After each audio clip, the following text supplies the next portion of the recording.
شروع کرتا ہوں اللہ کے نام سے جو بڑا مہربان نہایت رحم والا ہے۔ نبی کریم صلی اللہ علیہ وسلم سوئے یہاں تک کہ آپ خراٹے لینے لگے، پھر آپ نے نماز پڑھی، اور کبھی راوی نے یوں کہا کہ آپ صلی اللہ علیہ وسلم لیٹ گئے پھر خراٹے لینے لگے، پھر آپ صلی اللہ علیہ وسلم کھڑے ہوئے، اس کے بعد نماز پڑھی۔ پھر سفیان نے ہم سے دوسری مرتبہ، ابن عباس رضی اللہ تعالی عنہ کہتے تھے کہ ایک مرتبہ میں نے اپنی خالہ ام المومنین حضرت میمونہ کے گھر رات گزاری تو میں نے دیکھا کہ رسول اللہ صلی اللہ علیہ وسلم رات کو اٹھے۔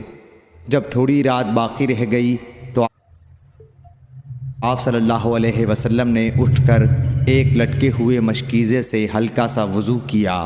عمرو اس کا ہلکا پن اور معمولی ہونا بیان کرتے تھے، اور آپ کھڑے ہو کر نماز پڑھنے لگے تو میں نے بھی اسی طرح وضو کیا جس طرح آپ صلی اللہ علیہ وسلم نے کیا تھا، پھر آ کر آپ کے بائیں طرف کھڑا ہو گیا۔ اور کبھی سفیان نے ان یسارہ کے بجائے ان شمالہ کا لفظ کہا، مطلب دونوں کا ایک ہی ہے۔